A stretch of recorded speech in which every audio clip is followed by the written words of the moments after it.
Good morning, everybody. Thank you. Thanks again for all your time and attending. And I hope that a lot of value is going to be given to you through the course next hour or two. I think that what I'm trying to do today is, I know we emailed you a editable PDF. So it's not even just a high-level theoretical the conversation today. It's for those of you that have got some ideas in terms of actually taking your business forward. This is a very simple strategic framework for a small business and predominantly businesses in the service-based industry. So people that are selling time, maybe you may not be billing time, but you're producing in time. So nothing really tangible from a product perspective. Although a lot of the thinking would be valuable for, if you want to make jars of honey, for argument's sake, a lot of this would help as well. But it is aimed at people selling services. So consultants, whether you're in the HR space or in the creative space or the tech, software development space, any of those kind of spaces, I think that this would be of real value. And as a starting point, I think what is important to understand is that, there is no, and I've said this in the training last year, there is no perfect strategy. Strategy is there as a departure point. It's a plan of action to move your business forward. It's something you need to obviously measure and make sure that it's working or not working, so you can change direction and realign as and when you need. So today's thinking is quite simplistic. The PDF, you should all be working on it while I'm working on it as well. So please work through it at the same time. And again, can I just ask everyone to please mute themselves so we don't have any extra noise, but please feel free to unmute yourself and ask questions along the way. You can also dump it into the chat if you want, but if you have questions, let me answer it now versus a chat down the line. There will be time for Q&A at the end as well, but let's make this a bit more interactive, that if you want to ask me questions along the way. So let's get into it. The 5 Ones is something that's being used by quite a few businesses around the world. It's not my thinking necessarily. It is kind of a practice that has been adhered to by other businesses. And very simply, at a high level, what we can do today is we're going to go through 4 of the 5 Ones, because the 5th one you'll see at the end is not really a practical piece. So the 5 Ones is made up as follows. It's one perfect client, or the client avatar.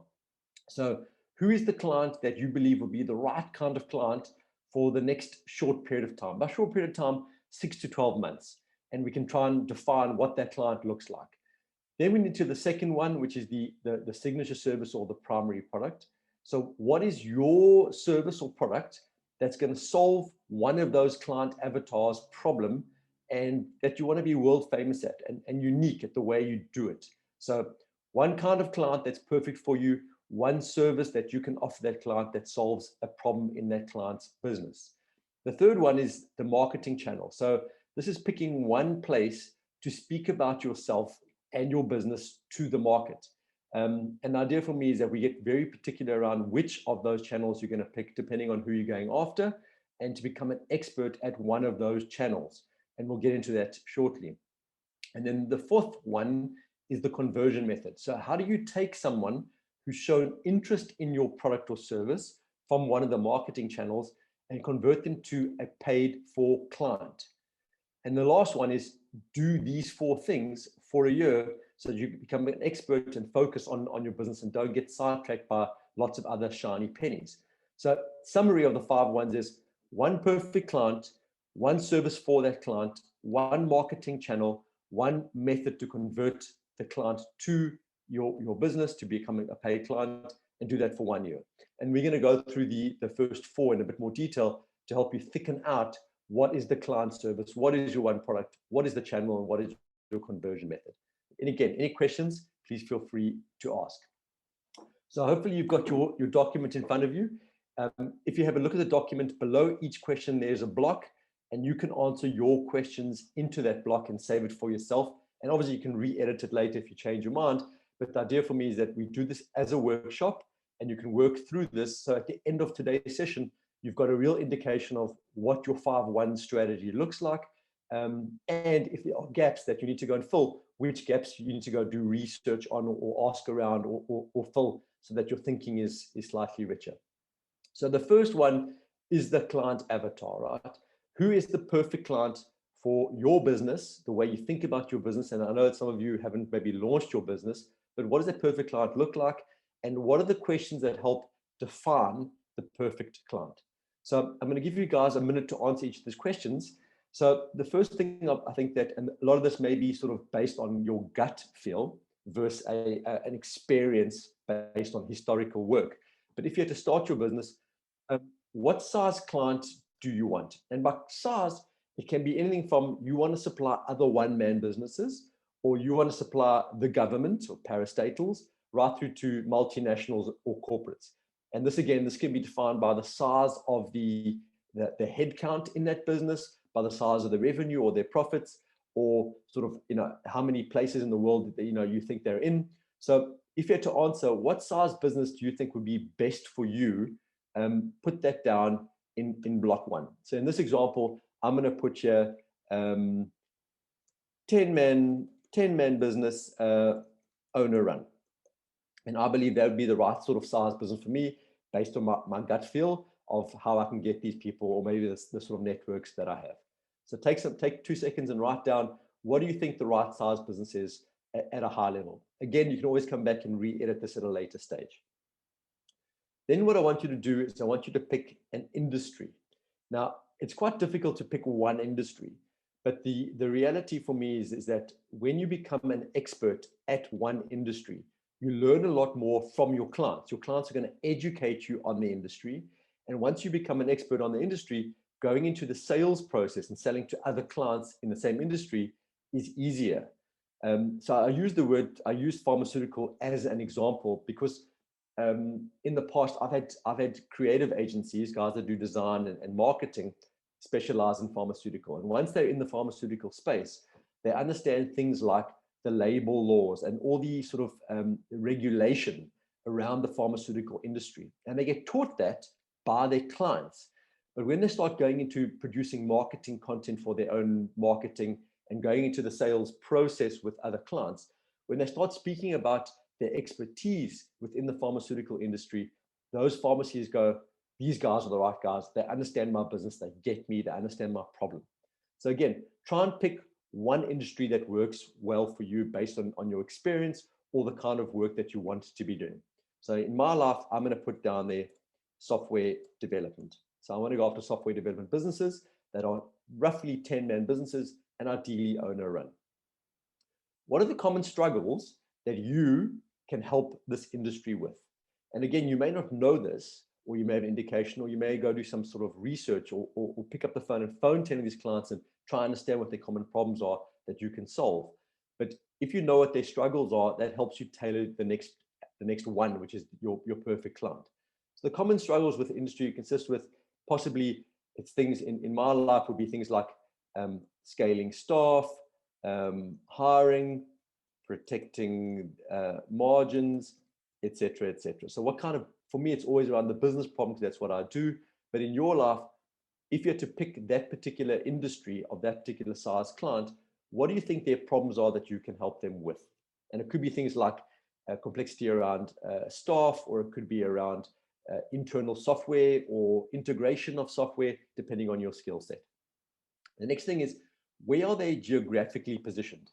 Now, interesting enough is that this used to be a way more important conversation pre-COVID because sales meetings used to happen in the room predominantly. Now, less so. But you may find that it is still important for you because you may find that your home language is Afrikaans, therefore you're not selling to Europe. You want to sell to the local environment. So it could be something as broad as South Africa or Sub-Saharan Africa, or it can be a 5K radius around where your office or your home is, depending on what you want to be doing. Also bear in mind is that if you are wanting to sell physical product, your geographical position does become a bit more important. So where do you want to be positioned? And I'm using an example here is that I want to be positioned within 2 hours of GMT. So I want to sell from South Africa all the way up to Europe, 2 hours early, 2 hours late in those time zones. So anything sort of in the UK, probably to Mauritius, and then anyone that's also, for me, English speaking. So that gives me an idea of, firstly, what size business, which industry, what are their problems I'm trying to solve, and where about in the world do I want these people to be? Again, different for every single one of you, but I would like you to be thinking about this in a bit more detail. The next thing is, how are they demographically positioned? I.e., your clients, they supply, if they are B2B, they supply other clients, or if they are B2C, they are the consumer, are they higher or lower LSM? LSM has got to do with their buying power.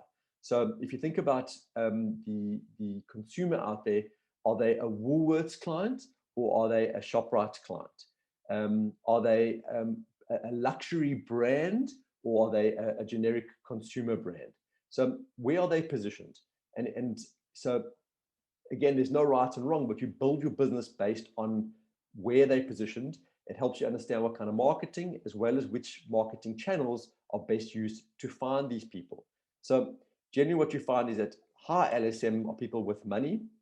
And think about, do they own Apple phones? And if they own an Apple phone, they probably higher LSM, or are they on old-fashioned Nokias and they probably lower LSM? So those are the kind of things you could think about. You may not have a high LSM or lower LSM in your product requirement. It could be for everybody, but so not all these questions were relevant to all of you all the time, but sometimes it is relevant. So we want to make sure we don't forget about it and ask the question. The next thing is, who are you going after? So are you going after the consumer directly? So are you selling honey directly to the user online, or are you selling honey to ShopRite Checkers, who's a B2B client, who's then selling it onto the consumer? Or are you looking for other consultancies to supply or other agencies to supply, or are you going direct? So the thing around this is it also helps with finding where these people exist. Because if you're going B2B, you're selling to a person. When you're going B2C, you're selling to lots of people. And that helps you understand the next steps in the strategy piece. So in my space, I'm very much a B2B business. I supply other businesses. I don't supply the consumer direct. Again, depending on what service or product you want to produce, that's up to you. There are obviously pros and cons. If you're going after middlemen, you generally have less margin because they are either reselling you or using you to solve a problem internally. Or if you go direct, you can probably make a bit more money. But going direct often is a bit more challenging, again, depending on your product service. So we're going to go into further on the sort of product that you want to be selling.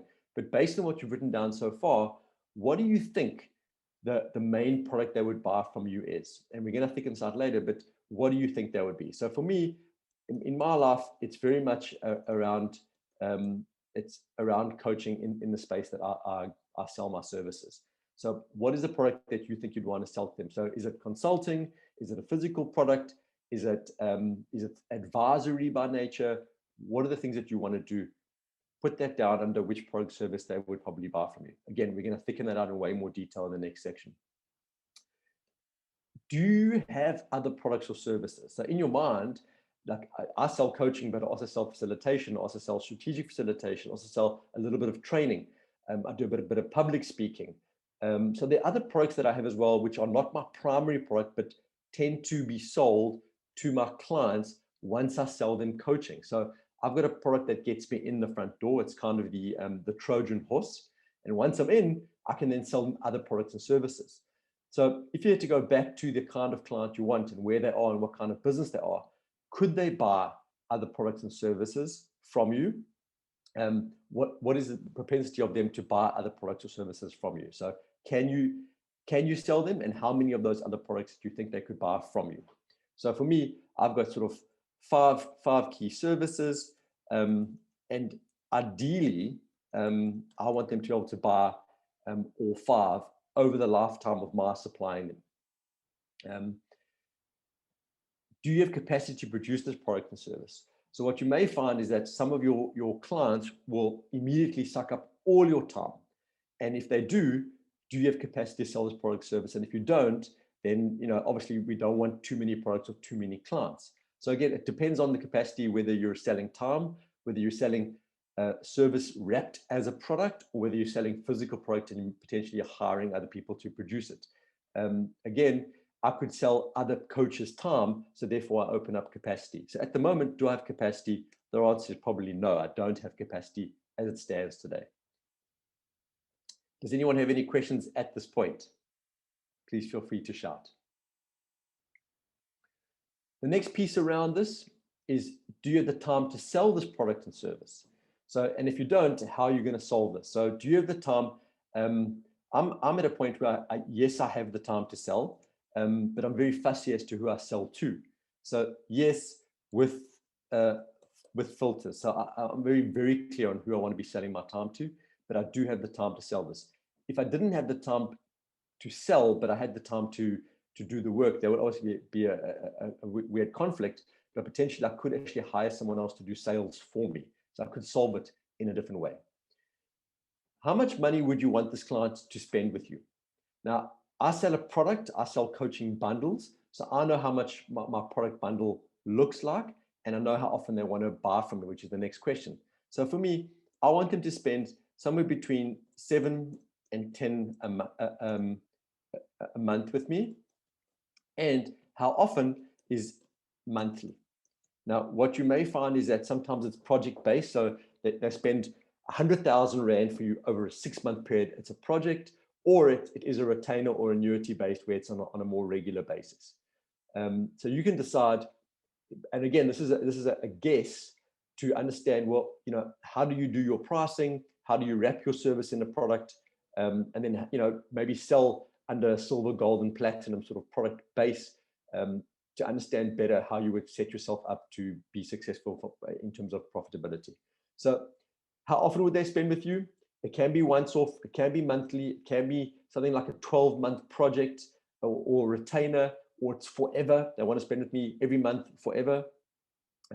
That's entirely based on what you sell and how you want to sell it. How would they pay you? So this is it 100% every single month? Is it a project base? So, if you think about large projects, what you'll find is that there's a big deposit up front, and then there's payments on sort of hitting certain milestones or hurdles, or it's 50 up front and 50 on finished, or it's like your gym contract, it's a certain amount every month and they're buying a certain amount of hours from you. So how would they pay you in terms of the structure around payment? For me, it's 100% on the first of month, every month. And that's, there's no retainer in place, but I want my clients to buy from me every single month. So how would you structure your payments in your business? And then this may or may not be important to you, but are they traditional or digitally inclined? So are they very, very advanced from a tech perspective or not? Now, what is important here is that it helps you understand later on, where do they exist? So if they're not digitally inclined, which I believe most people should be, but if they're not, then the way you reach them is billboards or poll advertising or producing pamphlets or doing physical cold calling, because they're not seeing your stuff online potentially.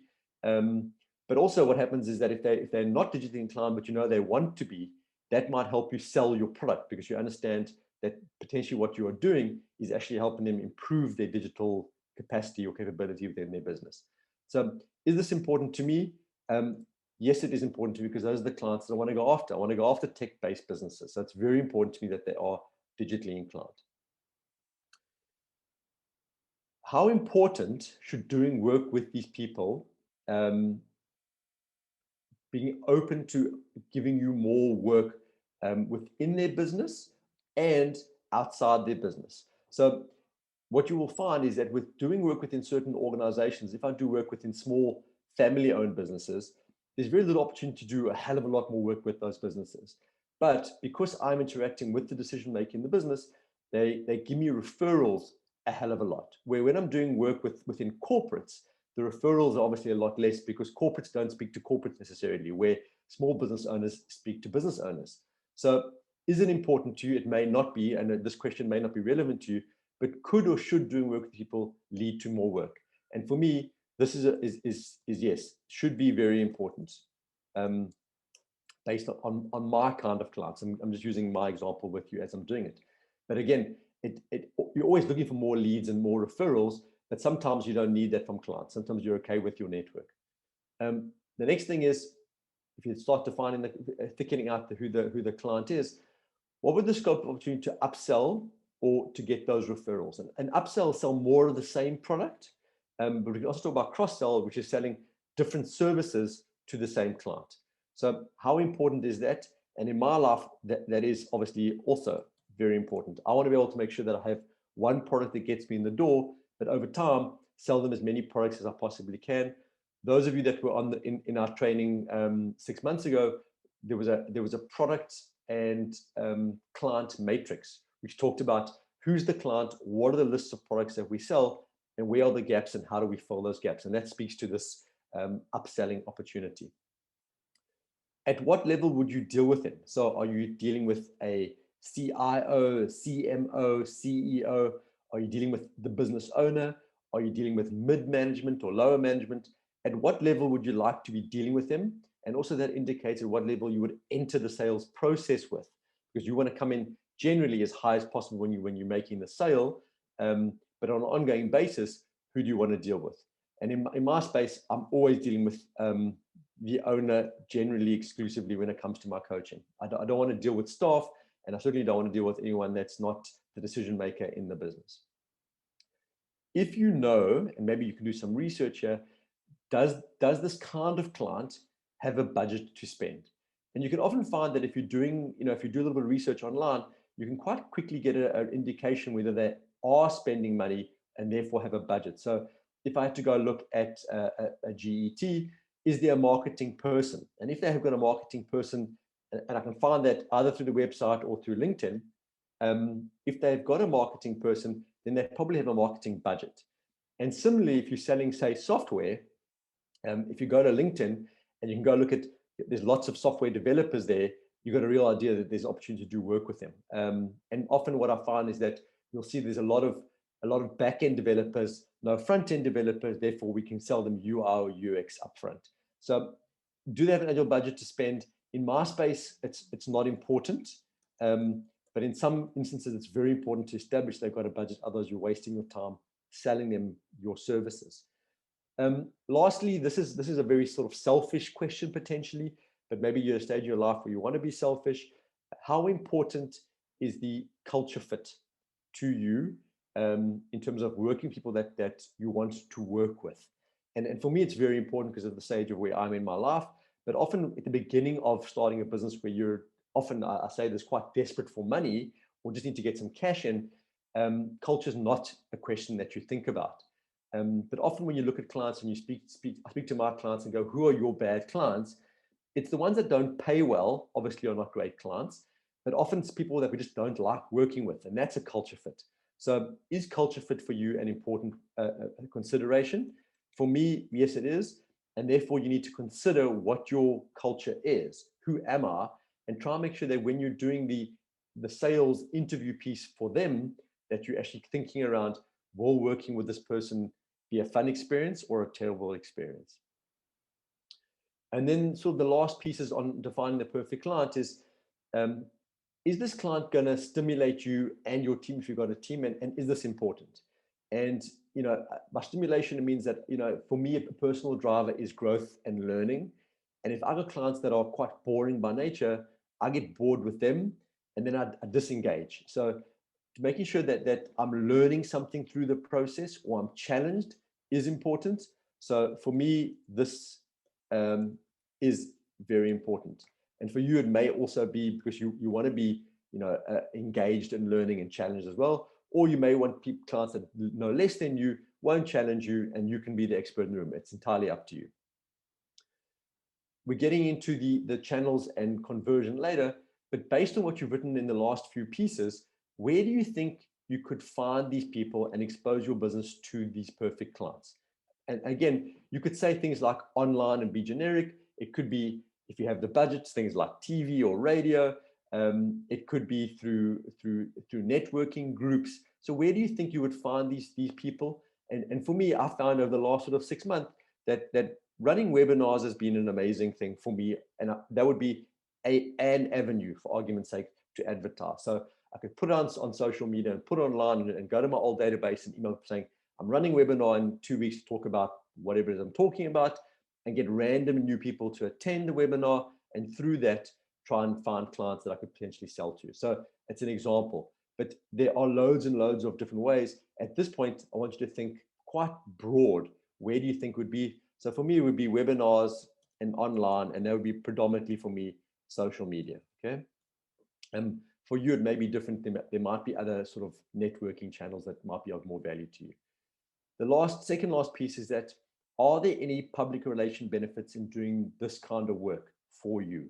And what I do find is that if you land a very large brand and you can use that brand in your case study, on your website, if you can talk to that, there is lots of value in landing that kind of work. And what you often find is that when businesses land well-known or established brands, they'll then put out something like a press release saying, just FYI, Spilly lands work with GET, well done, Spilly. And then people go, oh, Spilly's doing work with GET. That's, he must be quite good at what he does, for argument's sake. So again, is there any benefit in doing is there any PR benefit in doing work for these kinds of clients that you've established in the previous few slides or not? And for me, the answer is actually no, because I don't talk about the work that I do necessarily with the clients without them promoting me first or getting permission. But it's not something I do as a rule. So for me, there's no benefits in doing the work above, but that's not the way I operate. So entirely up to you.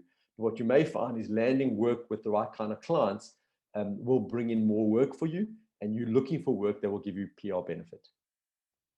And then the last thing here is that these kinds of businesses that you're targeting as your perfect client, will they affect your long-term goals? And long-term goals are things like, for argument's sake, you're thinking about leaving the country in the next 5 years. You want to go live in Europe because your kids have immigrated. But doing work in Cape Town or doing work in Joburg in the room affect your long-term goal of leaving the country. So think about, are you building a business to sell? Are you building a lifestyle business? Are you building a business with lots of people? Like, what kind of business do you want? And the kind of clients that you're picking up today, does it affect your long-term we talked about victory conditions in the future. So the example that I used here is that if you're thinking about building a business where you are selling to lots and lots of consultants, but ultimately the business you want to build and sell is to a consultancy, that client that consultant doesn't want to buy your business if all of your clients are their opposition. So like that affects the long-term thinking of your business. So for me, the kind of clients that I've outlined above doesn't affect my long-term goals of the business, but just be aware that if you do have goals, and maybe they're lifestyle goals or geographical goals or anything along those lines, make sure that you're thinking about those things when you start answering who the perfect client is. So hopefully that gives you an indication of one way to start thinking about what kind of client do I actually want to go after, and make sure that I'm only speaking to those kinds of clients. These are often referred to as your primary audience. When we get to marketing, it's the people that you're trying to reach that will actually spend money with you. That is your primary audience. So again, when you start thinking about marketing and that primary audience, what you want to be thinking about is that we talked about this in the last session, was the 1-9-90 rule for marketing. And it's just a reminder, is that 1% produce content that's relevant to the market, where 9% start sharing that kind of content. And those are often considered sort of influencers online or people of influence.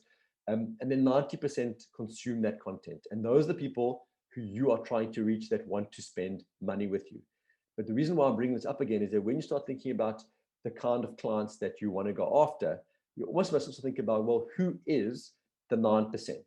Because if you're going after a mass audience of the 90%, you must start thinking about building your business with understanding who the people are that you need to reach in order to reach the end consumer. So if you think about this, who are the people that in your business that your client will respond to? And for me, I just think about, in my life, I do a lot of work with the media advertising communications places. I'm looking for the thought leaders in creative agencies. And I want to know that I can engage with those people on Twitter and on LinkedIn and engage them in conversation, because they are the people that may or may not be my clients, but my clients look up to and respect. So if I'm going to run a webinar, I'm looking for one of the hard-hitting agency or software development house owners to run the webinar with and do the interview with. Why? Because I know people that follow him are potentially my clients. So bear in mind when you're doing this, who are the people that you need to engage with when we get into the next piece here to make sure that you can reach the right audience for your business. So again, the primary product is the product and service that you want to sell. This is the second one of the 5 ones. So it's the product that you want to be sort of world class at. It's the product that you're going to speak about the most in the channels you're going to speak about. You need to be able to make this product unique in some way, or the service unique in some way that allows people to entertain you in the sales process and engage with you to set up a 20-minute meeting. We'll get to the elevator pitch as well, but it's the thing that you bring into your elevator pitch. It's the product that you want to be selling when you pitch it to someone quickly. And it's just a tool for you to allow yourself to get into the sales process and sell your product, as well as it gives you clarity on how you're going to speak about it in your marketing channel. So at a high level, what you want to do is you want to try and niche the products twice. And by niching, I'm saying is that you don't want to just be, I'm a software developer. It's, I'm a software developer that deals in Angular. So there's one niche.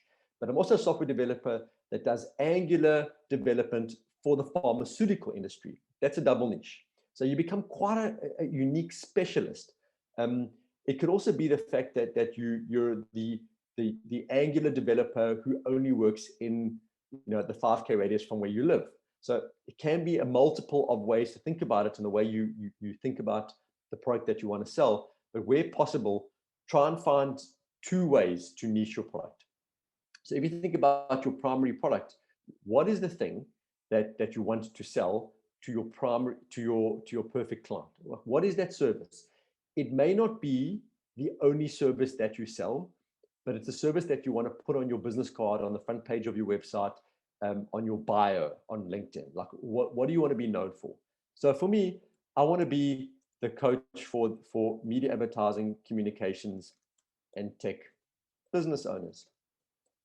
So I'm a business coach that only deals within these people, those sort of things. And that's not necessarily a double niche, but also the way I coach is different from traditional coaching. So I'm a bit of a blend, and that goes into my elevator pitch. So in your life, as you stand today, what is the signature service that you want to be known for? Again, not the only thing you do, but the thing that's going to open up the door for sales opportunities. Once you know what that is, then you want to add that unique selling proposition. It's your differentiator. You don't want to be seen as another Me Too business. And again, the Me Too business is, oh, you're a software development business. Yes. Oh, me too. That's a problem, because then you're just basically a commodity-based business. You don't want to be a commodity-based business unless you decide to be a commodity-based business like a chappie's business. But ideally, if you're selling your time, you don't want to be a commodity. So what is it that makes you unique? And often you get that through engaging with clients or people that you've worked with who recommend or compliment you on something that you do. So it can be the actual product itself, or it's the way in which you deliver the product, for argument's sake. So what you want to do is figure out what is it that makes you unique, that you can position your business in a different way. So you need to find something that you believe in, which is true, and that can convince clients to buy from you and buy from you quickly. So now, buy from you now. And the way you would do that is start with a long format document. So you haven't got time to do that necessarily while I'm on the call now, but work out what makes you unique. So it can be the fact that you have very deep skills in a particular skill set. It can be the fact that you've been doing it for many, many years, so you've got experience. It can be the fact that you've done it across multiple different kinds of industries or one industry, because those are all different.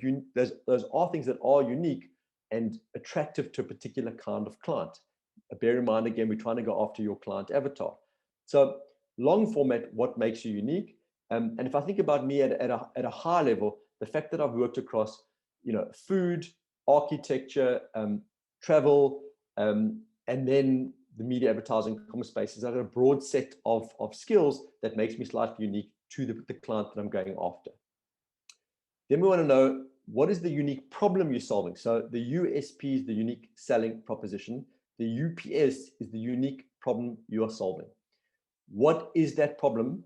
And I'm looking for one problem, like one thing that you kind of know for sure our perfect client is battling or cannot come to grips with, And I know that through my sales and through my service or my product, I can solve that problem. What do you think that problem is?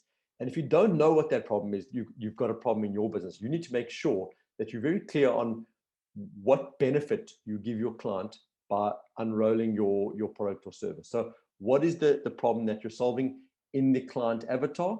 And then what makes you unique at what you do?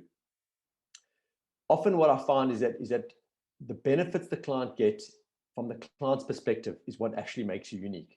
And it's the fact that I can say, well, I've got a great coaching methodology and I can tell you I've got all my years of experience. But if you ask my clients, and it was an interesting exercise because I did 10 testimonial videos end of last year, I asked my clients, would they do it? If I looked at sort of the word cloud of what it was they were saying, it was more around the fact that I listen and I'm patient and I think about them and I genuinely care. And that's what makes me unique in their eyes, not my method and not my experience. It's actually who I am. So I realized quite quickly that what I want to be selling and the way I package it has actually changed over the last couple of years. And my USP is not the fact that I work in a particular industry in a particular way. It's the fact that I'm the right kind of coach for that kind of client and by the way in which I do the work, not necessarily my coaching methodology. So again, from a client's perspective, what makes you unique? If you don't have clients today, go to the people that you work with. Go to your ex-boss. Go to people that you worked with in the past. Go to your friends and family that have indication of who you are, and ask them from their perspective what they believe the benefit would be in working with you and what makes you unique. And then answer that over here. What you want to do is take that long format, all that information, all those words that people have said that you're amazing at what you do and how you do it, and condense it into one sentence. Now, I say this it sounds very easy to do, but it takes a long time to do it. And bear in mind that I'm a business coach. This is what I teach people to do. I've been doing this for 8.5 years. And in the last 2.5 months, I've realized that mine has actually changed and I've got to change it, update it to be actually what people are actually saying about me. It's how they refer me is what makes me unique, not what I'm telling them. So it is something that will change over time. But if you're starting your business, you need to know what that is. And again, if you need to fake it till you make it, do that. But don't make it too marketing speak, i.e., I give the best service, or I'm the quickest, or I'm the cheapest, because you don't want to be those things. And also, if you're going, I give the best service, everyone says that during the sales process. How do I know that? So you've got to get a layer deeper and make it more meaningful and richer for the client as well. So again, you don't want to be the fastest, best, or cheapest, because that's generally a race to the bottom. And you don't want to be doing something else that everyone else is doing. You need to try and attempt something unique, or the way you deliver it is unique, or the method by which you approach it is unique. You're trying to double niche. You're not also going after everybody. If you go after everybody, you go after nobody. If you try to satisfy everyone, you're going to fail. So try and appeal to that client avatar, to that perfect client, and work at what the problem that you're solving there and go after them in a unique way. The tools that you can use in thickening this out was given to you guys firstly in the book that you guys got last year, and in some of the talks that we did with you guys last year around the customer window and value proposition. Just as a reminder, the customer window talks to what does the customer want and get, want and not get, not want and get, and not want and not get. So it just helps it make sure that what does the client actually want from you? And the value proposition talks to what is the problem that you're solving, what are the pains you're taking away, and then how are you adding moments of magic and giving them additional gains. So it might be worth going back to those two tools to thicken out your primary product piece in more detail. So the one where we talked about producing your elevator pitch was something called the Gaddy pitch. Still can't find who Mr. Gaddy or Mrs. Gaddy is, but it's a great way to think about how you position yourself in a short period of time in terms of your new business. So what is the problem that your client has? What is your solution to the problem and what makes it unique? Give me proof that you are the expert, that you are the right person, that there's some kind of case study that you have solved this problem in a unique way in the past. And then outside of those three pieces, how do you remove clients' pain and add those moments of magic and surprise and delight your client? And if you remember, the Getty pitch was made up of the three pieces. What is the problem your client has? You start the sentence with, you know how, when. So you know how, when. So you know how, when you're trying to grow your business and you're not sure how to take it to market, that's the problem. You're solving the problem. You know how, when. What we or I do is, and that gives you a solution and make it sound unique. And then case study. And case study is, I've done it for 8.5 years, I've done it for 150 businesses, I've done it for the biggest and the smallest, I've done it for the biggest brands, I've done it locally, internationally. Prove to me that you're the best. So as opposed to going, hey, Spilly, what do you do? I go, I'm a business coach, and no one knows what that is. I go, well, you know how when you're trying to figure out how to grow your business and find the right clients and work out how to package your product correctly, what I do is help them with this, this, and this. And I've done it for 200 businesses for the last 8.5 years. So it's packaging all of these things, but you also want to put in your client avatar and your primary product in there. So, you know how, when, what I do is I help the following industries by solving that problem. So I've packaged the client into it as well to make sure that whoever I'm speaking to understands I'm an expert in a particular field. So again, what is the problem that you have? What is your unique solution? Give me proof that you can do this. And then outside of doing the work, what else can you add that will be in the sales pitch that will surprise clients? So it can be things like, well, I also just won an award for the work that I do. Or, this piece was used on the Blue Bank's new website, or something that sounds like quite remarkable that will surprise and delight a potential client. And think about what that is, that you can use it all the time to make sure that you sound incredibly credible and like the right person to work with. So that's the Getty pitch. Any questions up to this point? Anyone? Feel free to chime in. Cool. The next piece out of that is the marketing channel. So there are loads of ways to take your product and try and chase the perfect client in today's times, right? So there's everything from going direct to going indirect, and also it does make a big difference whether you've thought about being that B2B or B2C business. But once you know if you're a B2B or B2C, and you make the decision to go direct or indirect, i.e. direct being email, cold call, going, using LinkedIn inbox, and that's going direct, versus indirect, which is doing things like webinars or writing long format articles or doing public speaking, where it's a bit more spray and pray, you can then decide which is the right marketing channel for you. Again, other tools that can help you with your thinking here, which are in the book, was that social media content canvas, which talks to, what is the problem that you're trying to solve? Who are you going after? Is it according to your values? Who's the perfect client? Who's that 9% or that influence that can help you get there? What is the messaging you're going to say? How are you going to creatively put it down there, and then how you're going to measure it? And then PR Smith Sostek is very traditional marketing strategy in more detail, and there's 6 phases to that as well. But that'll give you a lot more indication as to, if you have to pick one marketing channel, which one is it?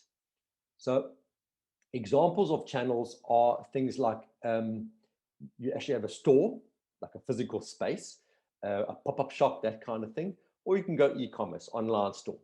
So channels are pay-per-click, so ads on Google AdWords, or organic ranking on social media, on search engine, using search engine optimization. Things like social media is the low-hanging fruit, everyone's on it. Direct email marketing. You could put together some kind of a referral program. So if guys buy from you, you reward the middleman. So like a Tupperware party structure potentially. You could run physical events like at expos, or actually have your own sort of public relations launch event, that sort of thing. Using PR, so getting your name out there on other people's publications in magazines and other websites, and again, speaks to events as well. Strategic partnerships, so finding other people that have a very large database of clients that you can sell through. So what you may find is that in my life, there are organizations called like the IAB or YPO or EO these are businesses with lots of other business owners that I can use, that I can give a discount to, who will then resell me on to their clients. So, one-stop shop for me. Again, using webinars or some kind of physical seminar. You can go direct with a great desktop. If you remember in the book, there was a lot on creative desktops and what that means. If you like the cold call or direct emails, I think that's still a very much in today's terms, still very much underused and underappreciated. Public speaking, again, pre-COVID in the real world, but you can do public speaking like online as well today. You can do content marketing, so producing long format articles or videos, and then doing some kind of funnel to take them through. And then affiliate marketing, using other people's online programs or their programs to talk about you. Can I just ask you guys, please mute yourselves if you've just joined. Thank you. But I want you to pick one channel. So, I know that it makes sense to go, well, we could do social and we can do email and I can use my network and yes, you can. But for this particular strategy, we want to pick one because we want to become really good at it. We want to know what works so we can measure it correctly. We want to make sure that we know that our client avatar lives in that space and we can target them correctly. And also, as you start running your marketing on these channels, a lot of these channels give very quick, immediate, and measurable feedback of what's working and what's not. And if it works, we do more. If not, we can do less of. So let's pick one channel. And when I talk about one channel, social media is a channel, but I don't want you to be on Twitter and Facebook and YouTube and Google. And I'm saying is pick one. So if you think that your clients are going to be on LinkedIn, then you're going to become the expert on LinkedIn. Not Instagram and not Twitter and not Facebook. Pick one channel that is the right channel to sell your product to your perfect client. So which channel do you think will work best for you if you're going after a particular audience? Now, over time, you can split it out into different clients and different products and different channels. So in my life, I run, if I'm going after small creative agencies, I will use Instagram because I know that's where they live. They don't like LinkedIn. Where if I'm going after slightly larger businesses and the C-suite, the CEOs, CMOs of sort of larger businesses, then LinkedIn is the place for me. So I use pretty pictures on Instagram and I use long format copy on LinkedIn, but I'm selling to two different audiences. Again, for this strategy, I want you to pick one audience and one channel. So which channel do you think you will use? How will you prove to yourself, based on belief or case study, that this is the right marketing channel to use? So again, when I started my business, I was on everything. I was trying to be on every single channel to see where I would get, and it took a lot of time and effort to put it out there. But over time, I've got real proof that I've got two preferred channels for two different audiences, and that's where I generally focus my energy. So I've got case study to support why I'm using those channels. If you don't have case study, then you've got to figure out, well, where do those clients that you want to target your client avatar exist? And potentially what you may want to do then is go, well, where are you the most comfortable? So if you're going, well, of all these channels, I'm the most comfortable on LinkedIn, then I'm going, great. If that's where you're comfortable, let's start there, okay? Again, no strategy survives impact with the enemy. So if you are going to start using LinkedIn and you find it doesn't work, then don't hang on to it for too long. Let's try something else. But if there is a reason why you believe LinkedIn or any of the other channels are the right channels, then write that here so you know why you're picking that channel. If you now know which channel you're going to use, who the client that you want to go after is, and which product you want to be selling or which service you want to be selling, what is the message or the messaging that you want to communicate over that channel? So, and the messaging is sort of high level. So I talk to the fact in my blog post that I have a lot of experience across many years of doing work, very evergreen business thinking versus very, very particular short-term stuff. So I don't talk about politics. I don't talk about what happened at Facebook last week with the American judicial system. I don't talk about stuff that's going to expire necessarily. So I want to make sure, firstly, evergreen. That's just me. It may not be for you. I want to talk to the fact that I've got a broad scope of psychology to business. I talk about EQ, RQ, and templates and frameworks.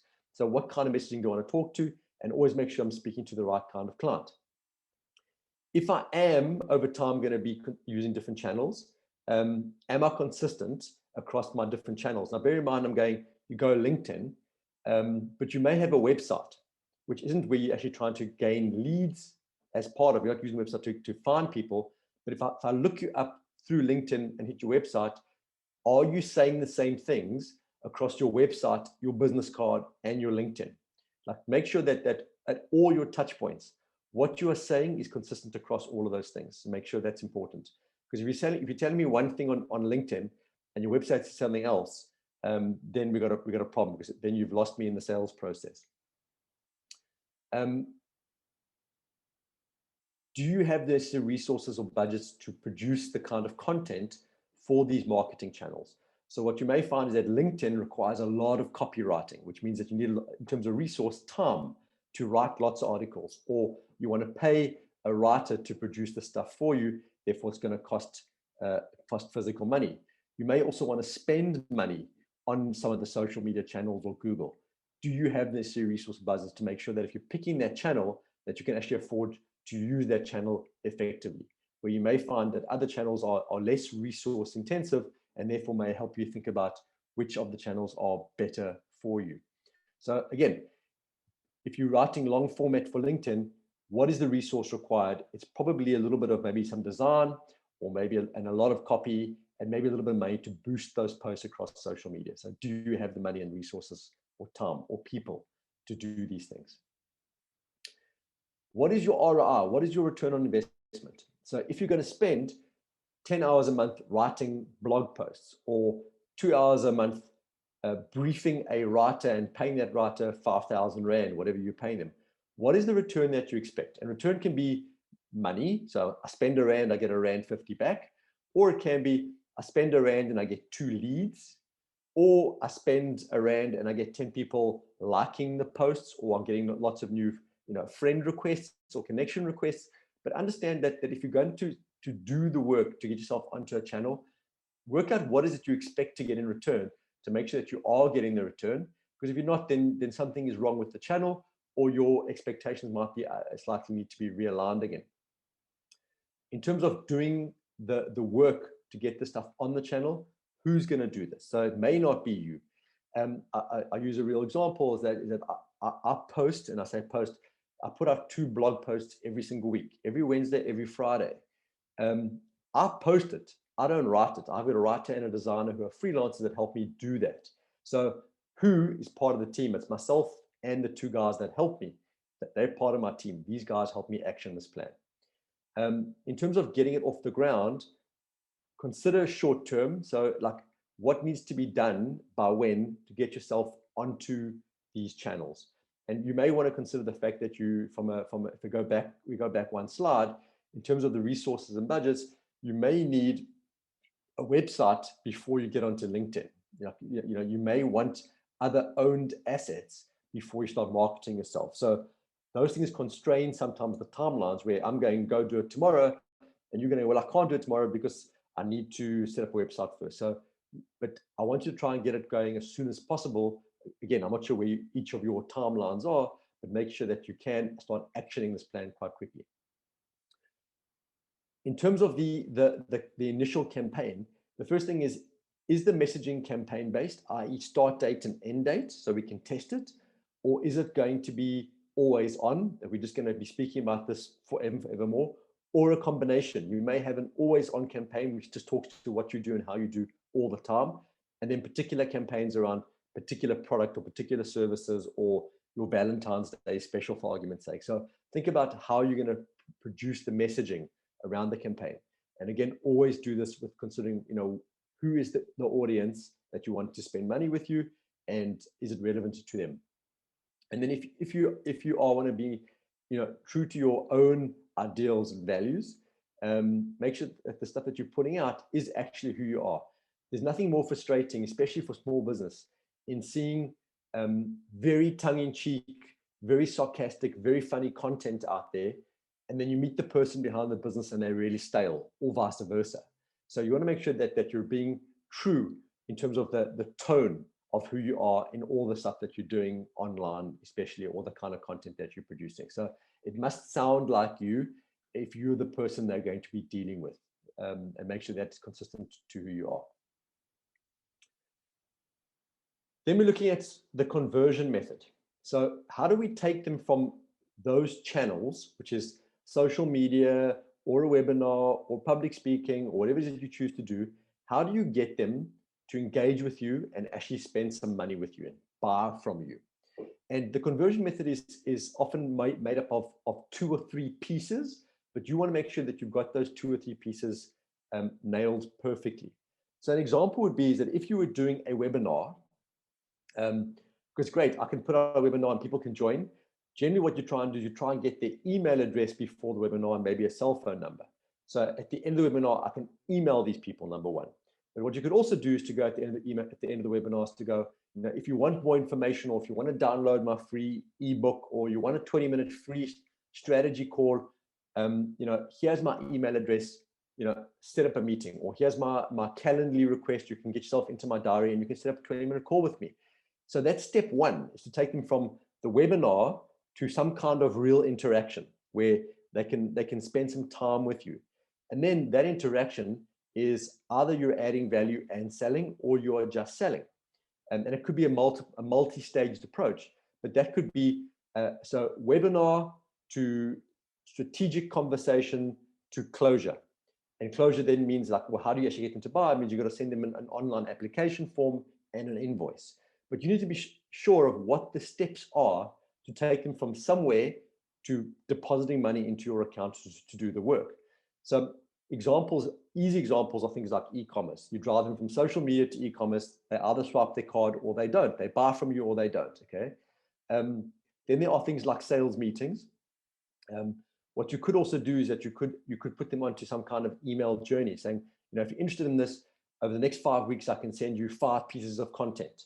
And you send them 4 pieces for the first 4 weeks. And the 5th one would be a call to action, which goes, if you've loved this stuff and you want more, you know, we're now selling product at X amount, let's set up a call.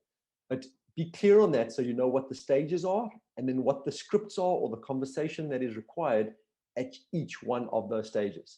So things are, you may need things like landing pages as part of your website. You could do the freemium model, which goes, you know, you get the first month free and therefore you pay, or if you buy from me, there's a discount. But very often in B2B service-based industries, if you're selling HR consulting or you're selling software development, it often does tend to be a physical sales meeting of some sort, whether it's online or physical, immaterial, but a sales meeting. So what does that sales meeting look like? And how do you get them to that sales meeting, I think is what I'm trying to get to. And then also what you may want to do is that part of the strategy, and something we haven't really talked about, is that if you do have clients, your strategy could be just to get some of those clients onto a new meeting to sell them more stuff over time. So upsell and cross-sell. So how are you going to get them from a point of interest to spending money with you? In the past, if you've been doing this, you sort of know what works and what doesn't work, and you can then tailor it and improve it. But if you're not sure, you've got to trust your gut in terms of what you think the clients are going to do and what kind of journey or a combination of journeys you need to get them to buy from you. So it can be, you know, part of a LinkedIn article. If you want the full article, send me your email address and I'll email it to you. And then, you know, email them a separate email going, hey, I see you were interested in the email. Can we set up a call to maybe sell you some service? So like, what does that look like? And if you aren't sure, go look at what your opposition are doing. Go look what the best of breeds are doing out there, and maybe copy what they are doing or how they are doing it to make sure that you, as a departure point, have a way of doing it. So you also may realize that getting someone to buy off LinkedIn, i.e. they've seen you on LinkedIn, they send you, and you send them an inbox, they give you an email address, and then you contact them.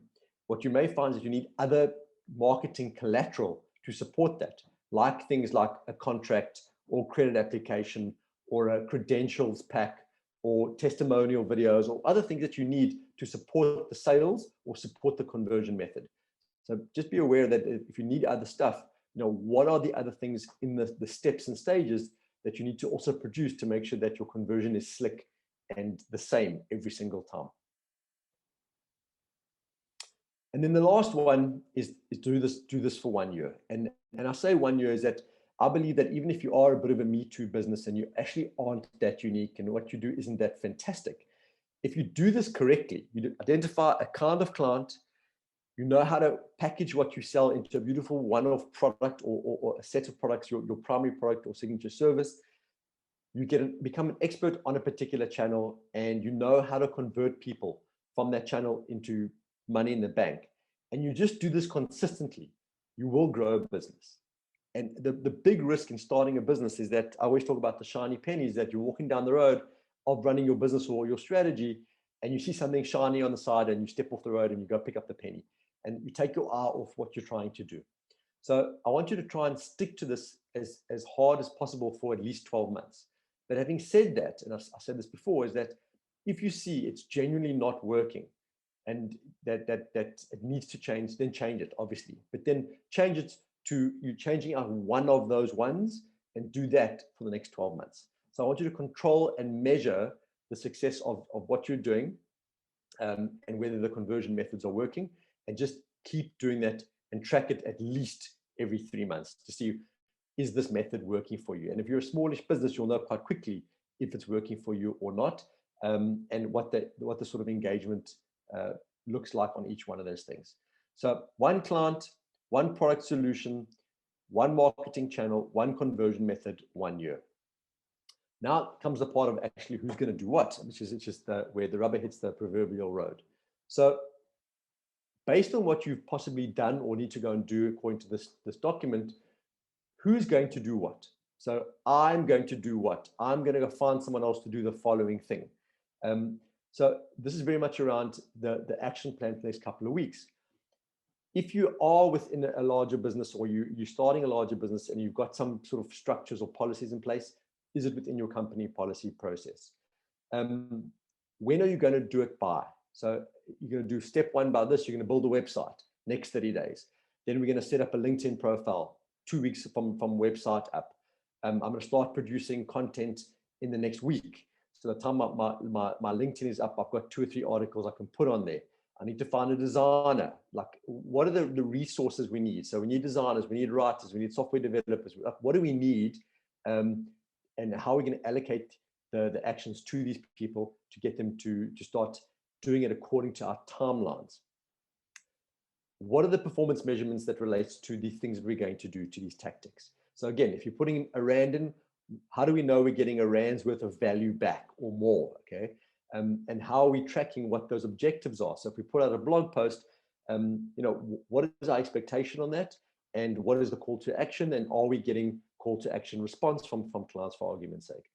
And then if we have an idea of what we think that is, what is an acceptable variance? If we want every blog post to get 5 people to sign up, I think that's unrealistic. 1 person to sign up, brilliant. If 2, great. If 0, not acceptable. Then we've got to change something. So what are the acceptable variances for each of these pieces? And then how are you going to record this? Is it a spreadsheet? You're sending off 10 mails. What is the response from 10 mails? If you're using MailChimp, you can get all the MailChimp is a place to record all your success of open rates, etc., with mails. So how are you going to record the success or failure of all these pieces that you're doing? And that can be through the production piece as well as the actual implementation of any of these actual marketing strategies. Excuse me. Are these actions and the measurement and success or failure of the actions relating to what you're hoping to achieve? So when you start this off, you want to go, well, I know that I've got this kind of client and this kind of product, but I know that I only need 2 clients or 20 clients or 200 clients. What kind of clients do I need? And is each client going to spend 1,000 or 10,000 a month? Like, what are those objectives? And is the work I'm doing yielding the right kind of results for those kinds of objectives? Who's going to measure this? My gut says if you're small business, it's going to be absolutely you. Again, how often are you going to measure this? If you need resources, like, if you do need resources, you might need sort of applications, or you may find that it's even just things like cash flow, and you get your bookkeeper to help. So if there's a resource requirement, who's going to do it? Again, when are you reviewing these measurements? And then if there are variances, how are you going to adapt your strategy to change to hopefully improve the results that you're getting? So for me, that is the 5 ones at a high level. And I went through it quite quickly because I want to have some conversation with you around each of your thinking. I don't know how far some of you are down the line, but I'd love to hear your thoughts, and maybe go back some of the pieces here. If you guys have any sort of spots that you aren't aware of, or if you want me to help you thicken out some of those pieces. So I'm opening the floor to you. Please feel free to shout.